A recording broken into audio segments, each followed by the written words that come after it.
Hi, my name is Emily Madill.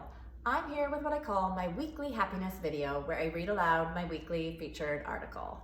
This week's article is a new one that I've just written and it's featuring our little rescue dog Annie.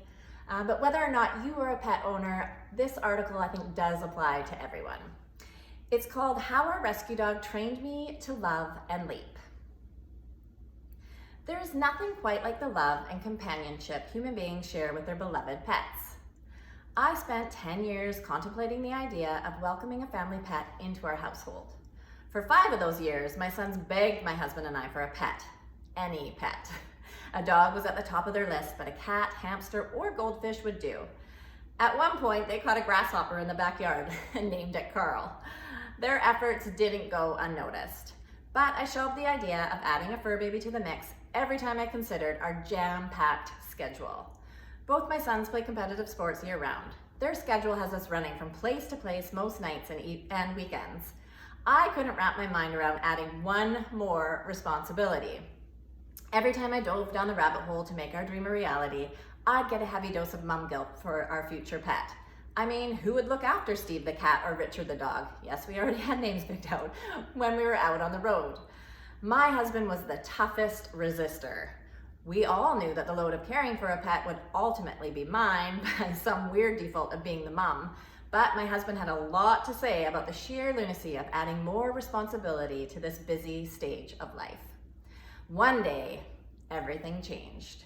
Our good friends next door were also caught in the endless loop of indecision around dog adoption, until they took a leap of faith and came home with a sweet rescue from Mexico. Our neighbor's mom fosters dogs from the rescue center and helps them find their forever homes. The pressure to get our own dog was instantly amped up. Did we have what it took to become a forever home, especially when we were never home? I watched from the sidelines for a couple of months and noticed all of our kids were outside a lot more. They were excited to tag along with our friends on their daily dog walks. I started to think, maybe this isn't such a bad idea after all. Maybe, just maybe, bringing a dog home would be the very best thing for my entire family, mom and dad included. I decided to meet our potential dog in secret. I didn't tell my husband or kids. I know that sounds sneaky, it was. But if we were going to do this, and my heart was now set, we had to find the right dog. I met Annie for the first time at a dog park. She was a nervous Nellie prone to the shakes, but as soon as she and I locked eyes, she hopped up on my lap looking for safety. In that moment, I knew she was meant for us.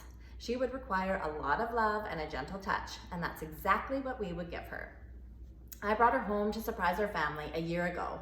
They were over the moon happy and still are. In fact, Annie seems to spread a little happiness wherever she goes, which is everywhere, since she's our enthusiastic road trip companion for every ball game, hockey tournament, and family visit.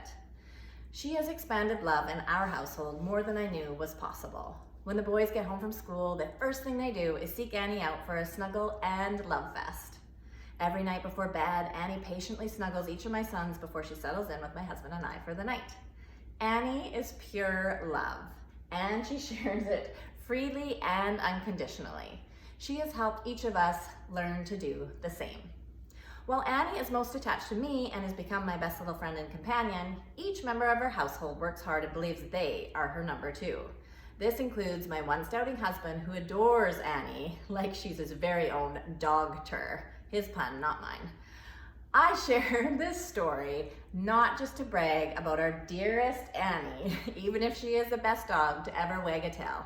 I share this story as a reminder to follow your gut, to say yes to things that spur new experiences and expand the love in your life.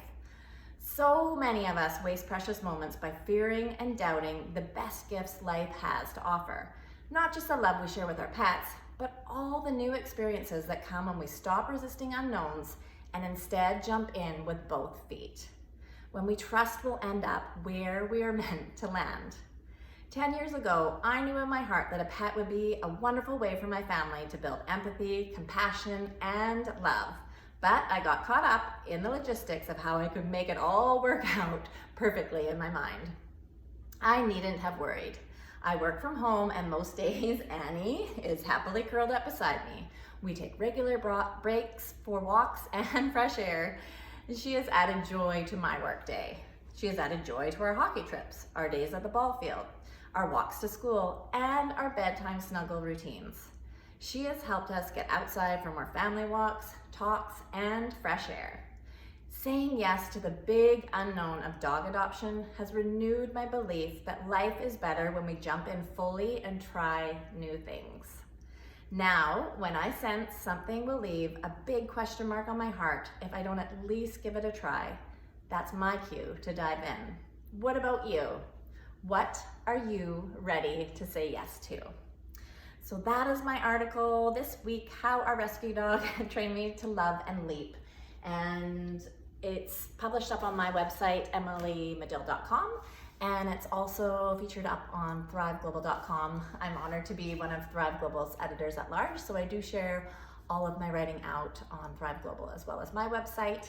And I do send out a weekly happiness note, I call it, every Thursday morning to my list. If you're not already signed up to receive those notes, in it I offer up helpful and practical strategies for expanding happiness and love in your life. If you're not already signed up to receive those notes, I will include a link below this video to subscribe to those. And when you do, you actually receive free access into my newest program called Self-Care Success, Adopting a Self-Care Mindset That Sticks. So I'll include links to all of that as well as to the article in case you want to have a read through or share it out with your dearest people. So thank you again for tuning in. I love creating these articles and videos and sharing them out with you. So I hope that they have helped to plant a seed or two of happiness into your day. Have an amazing week, and I look forward to connecting again soon. Thank you.